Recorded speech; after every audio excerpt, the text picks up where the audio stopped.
Hi everyone, thank you so much for tuning into my tarot channel today. My name is Paulina. I have a message I want to share with you today if you're interested in receiving it. I believe that I am a channel and medium, and I'm also an astrologer, tarot reader, and just intuitive, empath, psychic, whatever words you want to use. A bunch of skills that I talked about in other videos, a bunch of the clairs, clairaudient, clairvoyant. But the skill that I want to use today is mediumship, because there's some people that I've been connecting with that have passed on from my life. I'm sure that they have, sometimes when my speech gets funny like this at the beginning, that means I am starting to channel. So I have some things to say, they have things to say through me. It's two of my mentors from growing up, actually two female, sort of, one was a teacher and one was a camp counselor, people that I was incredibly close with in my youth for several years, that I was connecting with and thinking about today. So if you want to know just the background of sort of the energy, and they're both people who loved literature. I should say love, they're correcting me because they want me to tell you that all souls are eternal, all spirit and energy is eternal, and when we die we commune definitely as group mind, but also our individual soul lives on. And a lot of that is carried on through the people that we knew. It's kind of like that book, Fahrenheit 451. They're both big readers, these people. So, and I'm a big reader. I've read a lot of books, not to brag, but it's more out of isolation. So I got us an 8-card spread. I'm going to try to just really be open with reading and let what happens come through, and just if you want to know, their names are Melissa and Emily. So Emily, when I was growing up, gave me Letters to a Young Poet by Rainer Maria Rilke, or Rainier, however you want to say it. I'm not sure how it would be said in the sort of, I think he was, well, I know he was German, but so, oh, I just got a bunch of ideas from this.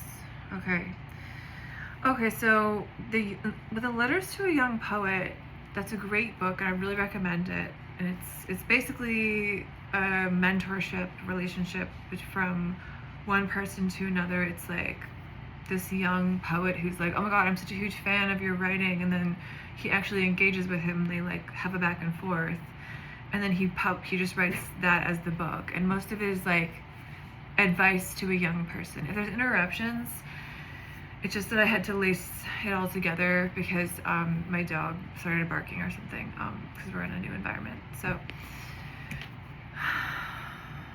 you might be in a new environment and you may have dealt with, there may be a mentor figure that you've lost, or you may have mentored someone and lost your mentee, or maybe looking for a mentor. Okay, and so I'm definitely getting Melissa here too. So Melissa was my English teacher who I babysat for years and was incredibly close with, and you know, the kind of close where I was like at her, you know, baby shower, and I just loved her.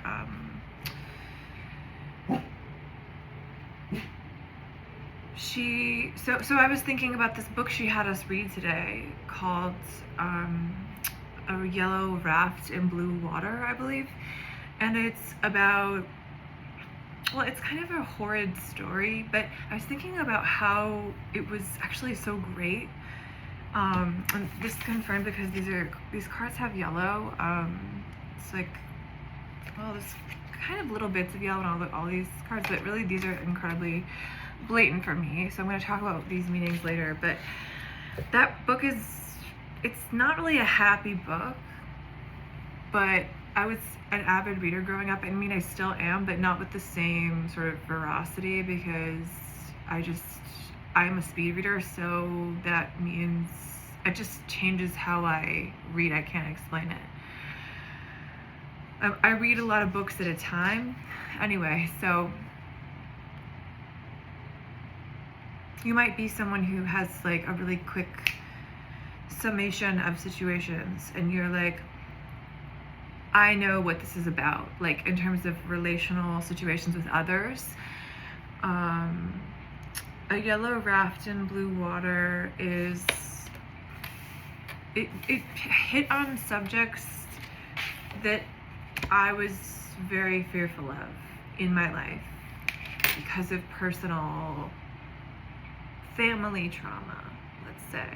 And if you can look that book up, it's called A Yellow Raft in Blue Water. It is about trauma. And I grew up with a lot of fear, not just from hearing that story that was adjacent to the book or had to do with themes in the book, but also just I grew up after something really horrific in my family had happened.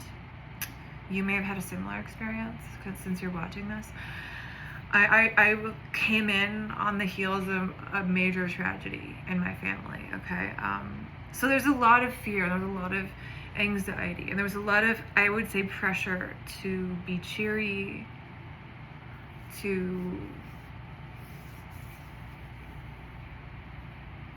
you know, to put on a good face for the kids, I would say, because there were a lot of cousins, and this tragedy affected the whole family, everyone, deeply. And so you may have had a similar event in your family or in your history. Like, I guess I'm talking about intergenerational trauma, okay? So if the impetus is to remain cheery all the time, what do you think it's like when you're actually faced with those dark feelings or thoughts or things that remind you of the story that was told that is scary, that you learned as a kid? Well, reading that book taught me about sort of art and ownership, I guess. And it's not like an amazingly written book. It's just sort of like a niche book. And it's also about corruption, which I had already experienced in ways in my life growing up at that point. So it was like validation of institutions failing us. I guess I'm saying reading that book made me feel like I could handle, especially through the eyes of art, I could handle experiencing tough stuff, you know? I didn't have to like be afraid to read something scary or watch something scary or have a scary experience. And you may be somebody who's like had something traumatic, not only, so the thing is, trauma begets trauma.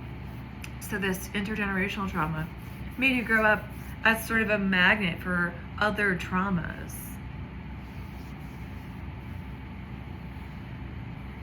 Maybe like very sensitive to your environment, and instead of rejecting that, you may want to tune in on that. Is a major theme in this reading. Okay, so we got the Fool and the Empress. So Melissa's name means traditionally, I think it's from the Bible, Melissa, but I think it means like something about like honeybees and like sweetness. Like I think it means like sweetness, right? It relates to like honeybees. So I feel like she was someone who made abundance out of not a lot. And she dealt with victimhood in her life. That may be a theme that you have dealt with. So it fits with the Fool, because a lot of times people who are in victimhood situations have a blind spot where they're so loving or giving or caring or whatever, creative. This is definitely a card about someone who's very creative, that they have a blind spot for something harmful.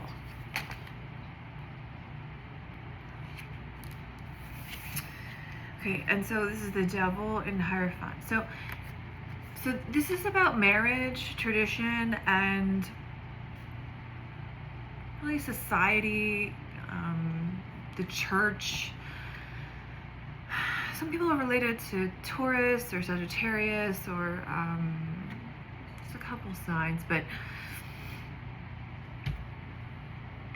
I think really it's a sign about it also can be about higher thought, like, and you're not gonna read it the way I intend, since I just said it's about all these like things that seem like very regimented. It's not about like you should get married if you're like single and looking, or like you should become really involved in church, because like I don't like going to church. Usually I go like maybe once every blue moon, like randomly. Usually I like to go there if no one's there and like light a candle and like leave, like, but I like barely go to church. Okay, so we got the Devil. I was thinking a lot about Paradise Lost, but I was gonna say there may be something you feel like you have to do, but like actually there's something greater that you have to do. That's the real calling here. It's not like, oh my god, I'm like in this situation and I like have to like figure it out and like make it work, or just like,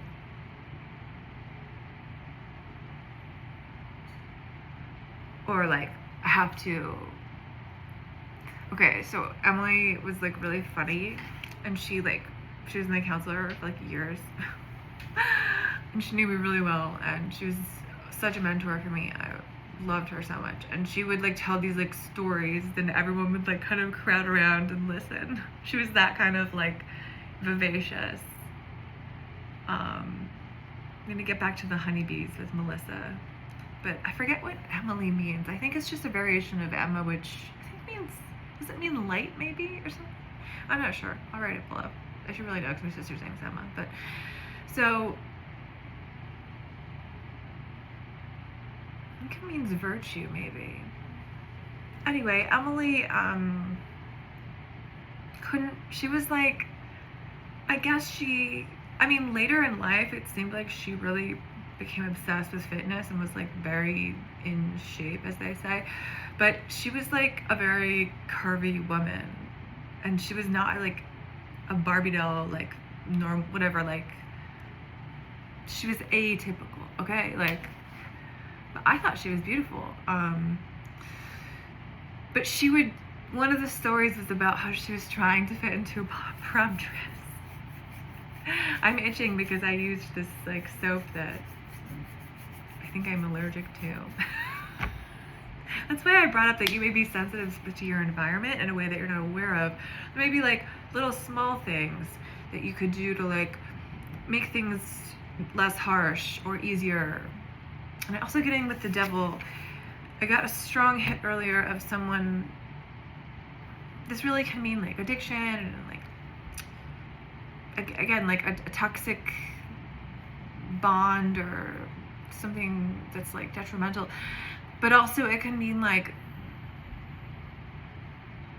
I got a strong hit of someone doing physical labor today. Like, I was gonna say, it can mean like our deeper negative impulses, and one of those could, for someone who is, you know, like Melissa with the sweet honeybee personality, that impulse could be to help at all costs, or to stay at all costs, or to make things work at all costs. Kind of like when I was talking about my childhood, which may be similar to your childhood, wounding.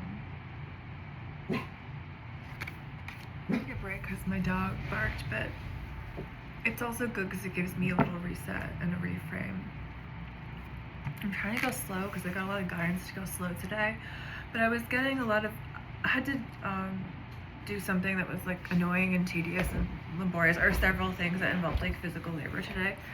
And I was like getting this energy of somebody who's watching, or the few people that do watch this, you're doing something very laborious. Like maybe you like live on a farm, or like maybe you're like, or even just like a high-rise apartment, and you have to like bring stuff up today for some reason that you like, I don't know why, or like some, or so these tasks though, like you're feeling like, yes, like you do like actually have to do them, but you're also just making it like super hard because you feel like you're not doing well enough.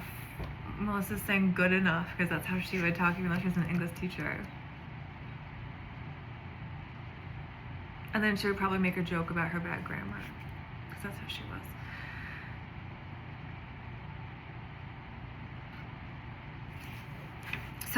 So okay, you're both of these people that I'm channeling were like people who had sensitivity and like definitely gifts to share with the community, and that was both of their jobs. Emily went on after she was a counselor. Emily went on after she was a counselor to be a guidance counselor to school for years.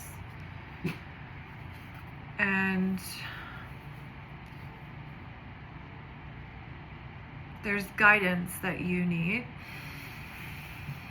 because this is a pattern from your intergenerational trauma that you feel like, okay, so I'm saying like maybe you do actually have to like do a bunch of like dishes or something, like really, or like fold like 100 things and like bring a bunch of things upstairs for like some commitment, like, and that feels stifling, or even just logistical things in your life. But there's a way to do it where you stop and you take a breath and you have some water. You don't have to rush, you know? We live in a rush culture. The Sun reversed and the Lovers, or no, well this is Two of Cups, which is very similar to the Lovers. So this is about a love relationship. This is about unhappiness. I'm gonna get a little intense now. I feel like you've been in a relationship with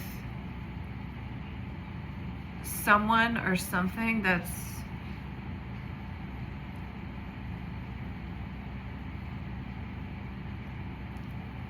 been very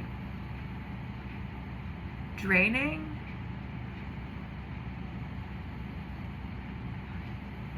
I'm hearing bird song, that's why I keep getting distracted. You know, like we were like created, I mean not created, we are like genetically predisposed at this point to be like calmed and guided by bird song. I think that it also, you may have like a sort of sensitivity that may get you off track in life if you're watching this, where you're like hearing something beautiful like a bird song and worried it's something bad, instead of hearing it and trusting that you hear it and following it. But this negative relationship,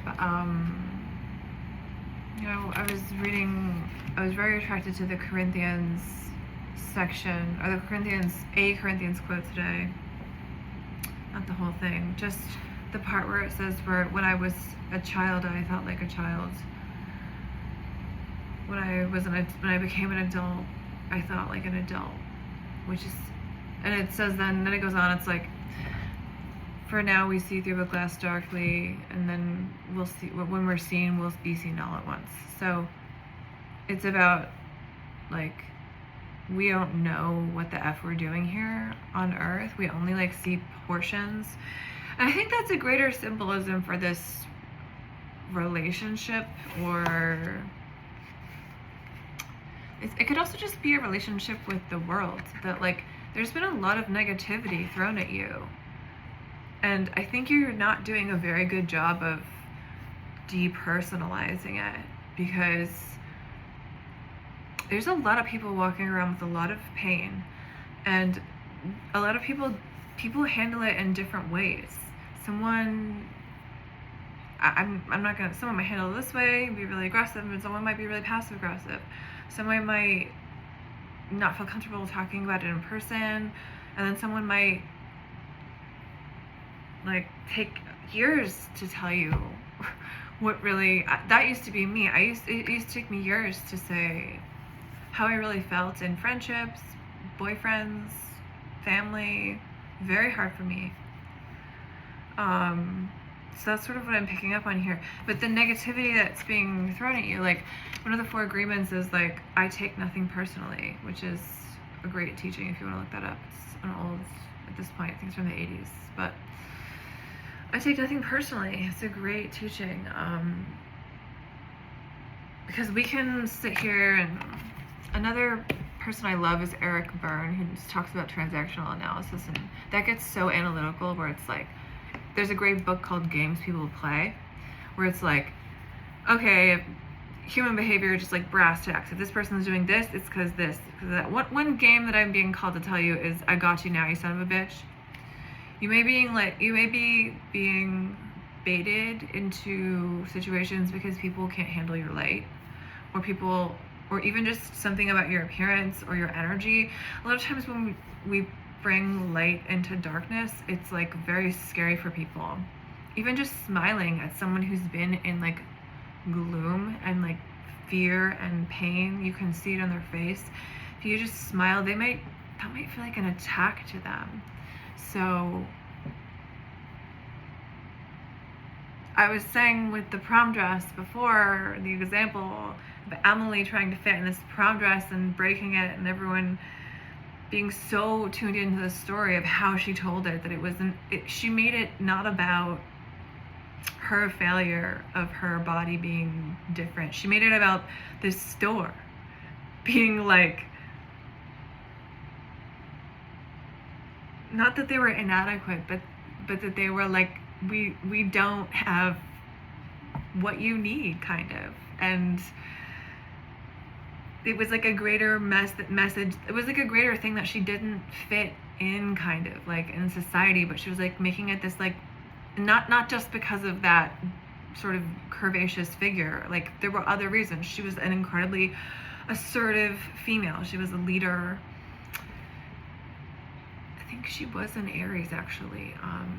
Her name is reminiscent of that. But anyway, so it's just a little weird. But definitely cardinal energy, both these people that I'm channeling today. And I think that this is happening in your like small life and big life, micro and macro, which I talk about a lot.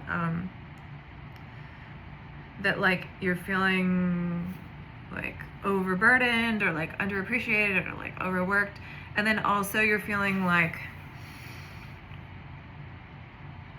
a lot of negativity is just like maybe you're like being like attacked by people or something. I don't know. Or like maybe you're in a really hostile workplace. Maybe you're in a toxic family situation where people are like really crazy or acting crazy.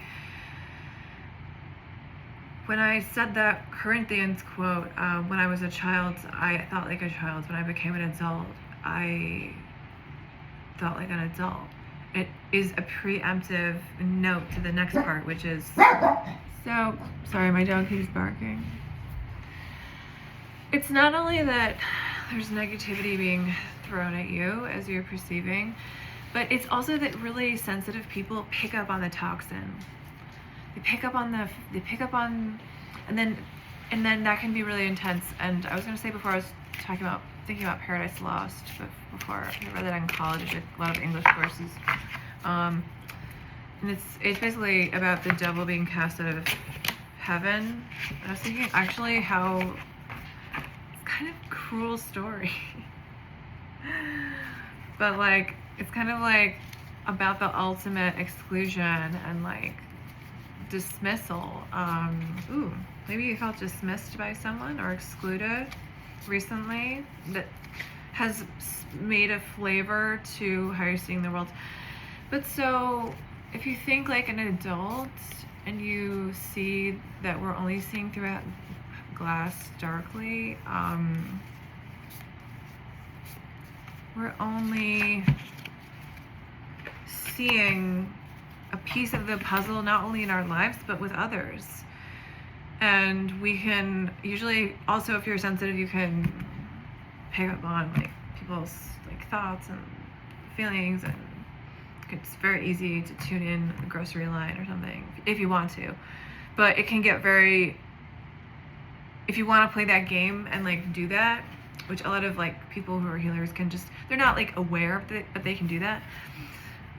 If you want to play that game, it gets dangerous, because then you want to probably go home and take a shower after, because you're not only diving in for your own to see like, can I do this? You're like hooking in on that energy and like feeling it and thinking about it. So I'm not saying don't go to the dark places, because in another one of my readings I talk about Jesus going to, I think it's Capernaum. It's like one of the like most like, I guess, ghetto backwater kind of places at the time, and people were like, why the F are you going there? Because there were a lot of people from like all different like faiths, and it wasn't very like it wasn't like, it was like a sketch place, okay, let's just say. And Jesus was like, yeah, I'm gonna go right there and see what I can do there. And you know, both the people that I was talking about before, they're people who were just like that. They were like, I'm gonna go to like the heart of it, you know? Ooh, I got that earlier today. The heart of it. You have to go to the heart of it.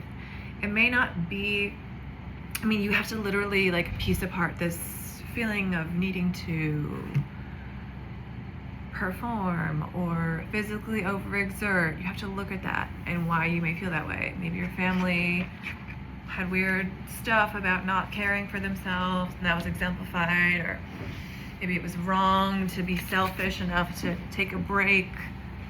Maybe you have like, sorry, I'm readjusting. Maybe you have like acts of like service as like your love language, and your family's love language, and that's really beautiful, but it can be self-punishing. But the heart of it can also mean stability here. This is a marriage card, and this is about actually sexual energy, I want to say here.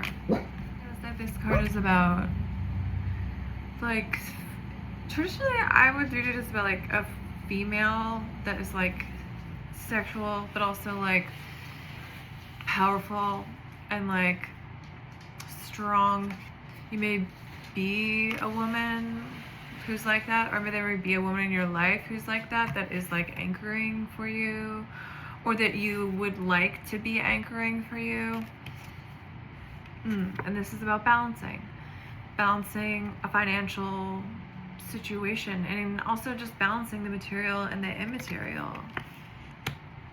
So if you're called to the darkest places and called to the heart of it, that means you have to go somewhere.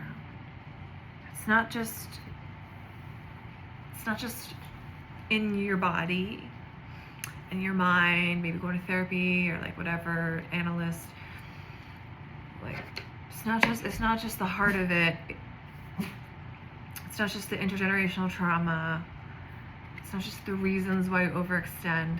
It's also maybe getting out of this box you've created, like in a very literal sense, like going somewhere that will open you up. Going somewhere that will open you up.